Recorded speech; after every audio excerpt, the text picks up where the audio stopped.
Hello दोस्तों, welcome back to my YouTube channel. तो आज है पुलिस डिपार्टमेंट की वैकेंसी। तो इसमें बिना फिजिकल टेस्ट दिए हुए आप पुलिस डिपार्टमेंट में लग सकते हो, जो कि स्थायी नौकरी पाने का एक बहुत अच्छा मौका है। यहाँ पे पोस्ट है 1300 के समथिंग, जो कि ऑल इंडिया पर वैकेंसी दी हुई है। तो यहाँ पुलिस डिपार्टमेंट की वैकेंसी है, तो चलिए इसका आगे देख लेते हैं।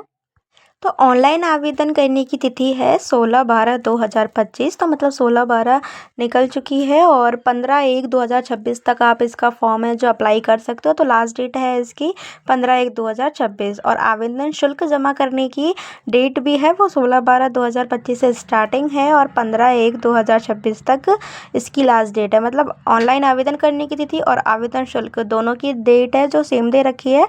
मतलब प्रारंभ तिथि भी और अंतिम तिथि भी, और जमा किए गए शुल्क के समायोजन की तिथि भी सेम दे रखी है। तो चलिए इसका आगे और चीज़ देख लेते हैं कि इसमें क्या क्या दे रखा है।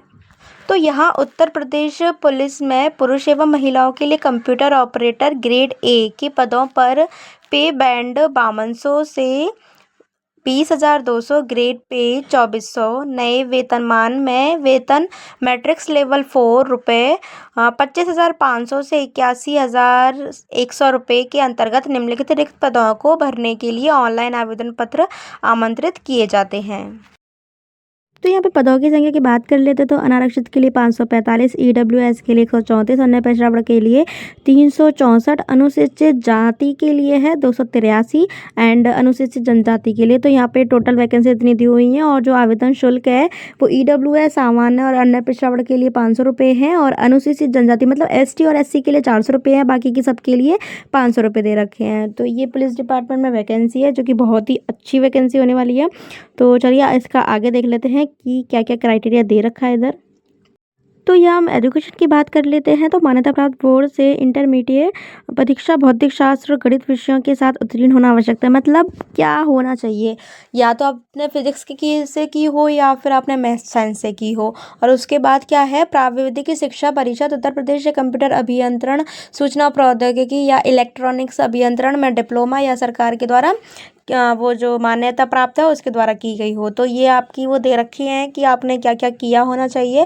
और यहाँ पे दे रखा है कि आवेदन की प्रक्रिया जो मतलब जिसका डिप्लोमा भी कंप्लीट नहीं हुआ है वो इसमें फॉर्म अप्लाई नहीं कर सकते हो। और अभ्यर्थी ने दिनांक 1/7/2025 को 18 वर्ष की आयु प्राप्त कर ली हो। और क्या दे रखा है कि 28 वर्ष से अधिक की आयु प्राप्त ना की गई हो। मतलब 28 वर्ष से ज़्यादा वाले नहीं बढ़ सकते हैं, 18 वर्ष से कम वाले नहीं बढ़ सकते। तो 18 से 28 की यहाँ पे उम्र दे रखी है। जिसका पेपर है तो सामान्य ज्ञान आएगा, मानसिक सामर्थ्य एवं तर्क शक्ति मतलब रीजनिंग आएगी और थोड़ी बहुत मैथ भी आएगी। तो सामान्य ज्ञान के जो प्रश्न है वो 40 आएंगे और उसके भी 40 आएंगे और कंप्यूटर विज्ञान है उसके 80 क्वेश्चंस आएंगे। तो और जो है मतलब मैथ रीजनिंग और जो सामान्य ज्ञान है वो 50-50 नंबर के हैं और जो कंप्यूटर विज्ञान है वो 100 अंक का है। तो टोटल योग है, जो प्रश्नों की संख्या का टोटल योग है वो 160 है और अंक की संख्या का योग है वो है 200 का। और यहाँ पे आपके लिए जो टिप्पणी लिखा हुआ है कि कौन सी पारी में आपका पेपर होगा और OMR शीट के बारे में भी कुछ लिखा हुआ है। और 2 घंटा मतलब 2 घंटे का ये पेपर होगा और प्रश्नों की संख्या 160 है। मतलब जो भी ऊपर जो PDF में दे रखा है वही यहाँ पे नीचे विस्तृत रूप से दिया गया है। यहाँ पे 9, 10, 11 तक पॉइंट दिए गए हैं, वो आप इजीली पढ़ सकते हो। वैसे भी वो सारे एग्ज़ाम्स में यही गाइडलाइन दी गई होती हैं। तो अगर आपको वीडियो थोड़ी सी भी अच्छी लगे तो बताना और कमेंट करना, ओके।